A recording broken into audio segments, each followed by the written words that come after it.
Warahmatullahi wabarakatuh. Alhamdulillah, alhamdulillahi wa kafa, wa salamun ala ibadihi alladhina istafa, wa ala alihi wa ashabihi ahli sidqi wal wafa. Asyhadu an la ilaha illallah wahdahu la syarikalah, wa asyhadu anna Muhammadan abduhu wa rasuluh. Qala Allah Ta'ala fil Qur'anil Karim, a'udzu billahi minasyaitonir rajim, ya ayyuhalladzina amanu taqullaha haqqa tuqatih wa la tamutunna illa wa antum muslimun. Jamaah yang dirahmati Allah Subhanahu wa taala, marilah senantiasa kita memanjatkan puji syukur alhamdulillah atas limpahan nikmat-nikmat yang diberikan Allah kepada kita. Semoga apa yang kita lakukan dalam 9 ataupun 10 hari ini di bulan suci Ramadan tentu saja diterima oleh Allah Subhanahu wa taala. Shalawat dan salam semoga tetap tercurahkan kepada Nabi kita, Nabi besar Muhammad sallallahu alaihi wasallam. Bapak Ibu jamaah yang dirahmati oleh Allah Subhanahu wa taala. Tema malam ini adalah tentang mengenal imam madhab. Bapak Ibu jamaah, barangkali dalam kehidupan kita sehari-hari menemukan dalam praktek ibadah, dalam berkegiatan, mempraktekkan syariat Islam itu kita menjumpai perbedaan-perbedaan yang sering kita temukan itu misalnya dalam sholat, membaca basmalah secara jahar maupun sir, ataupun ada yang kunut maupun tidak kunut di dalam sholat subuh. Nah, itu contoh-contoh perbedaan pandangan dalam madhab. Tetapi sebelum kita memahami lebih detail, ada kiranya kita mengenal tentang manhaj. Beda antara madhab dan manhaj. Manhaj itu dari kata nahaja, artinya jalan yang lurus, terang, nyambung, yaitu cara belajar yang memiliki jalan tersambung dengan Rasulullah Muhammad SAW. Secara gampangnya, ketika Nabi mengajarkan kepada umatnya tentang Al-Quran, ketika Nabi Muhammad mengajarkan tentang sunnah-sunnahnya, itulah yang disebut dengan manhaj. Ajaran-ajaran itu nanti diberikan kepada para sahabat, tabi'in sampai kepada generasi berikutnya. Nah, periwayatannya itu disebut dengan sanad. Maka di dalam manhaj itu ada dua metode. Yang pertama adalah satu dalil.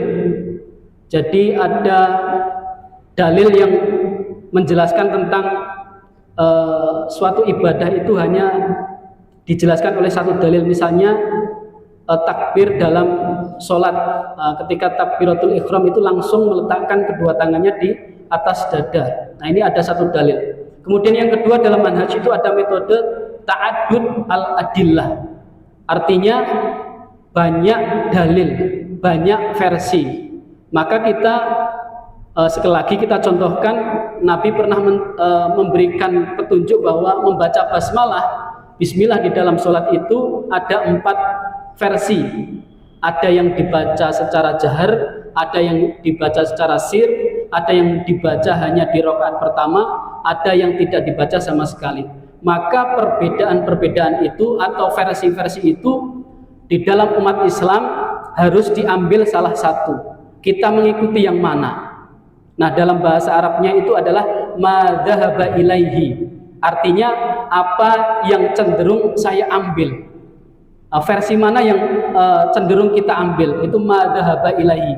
Karena penyebutannya itu panjang sehingga disingkat menjadi madhab.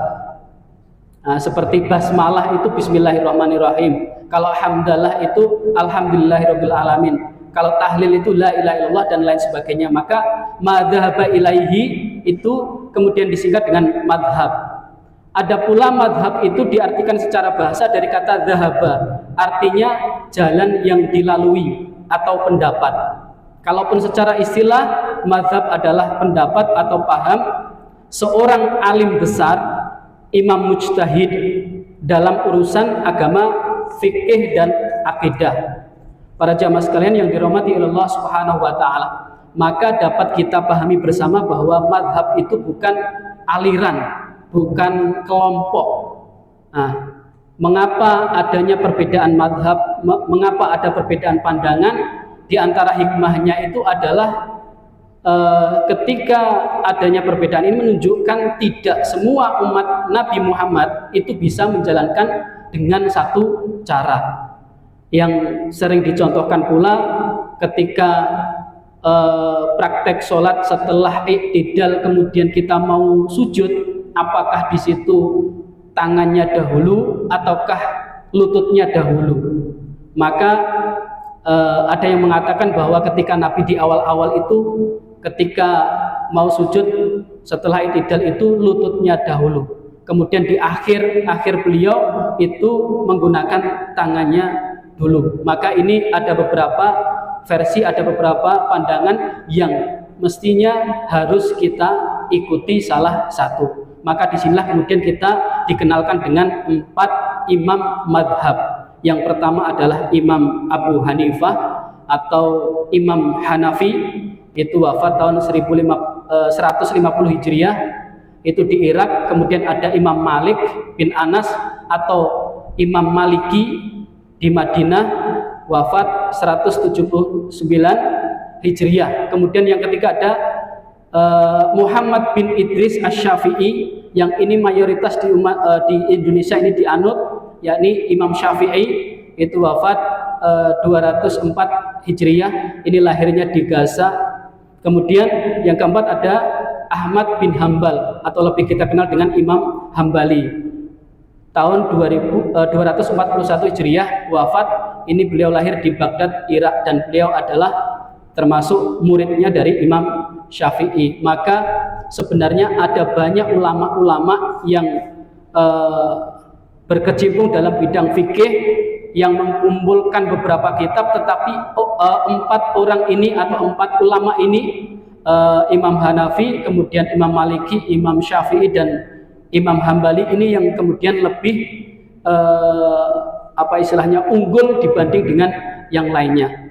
Demikian Bapak Ibu sekalian yang bisa kami sampaikan lebih detailnya pandangan-pandangan Imam Syafi'i, pandangan Imam Maliki, Hambali, Hanafi. Insya Allah di lain kesempatan akan kita sampaikan. Kurang lebihnya mohon maaf. Akhirul kalam, billahi taufiq wal hidayah. Wassalamualaikum warahmatullahi wabarakatuh.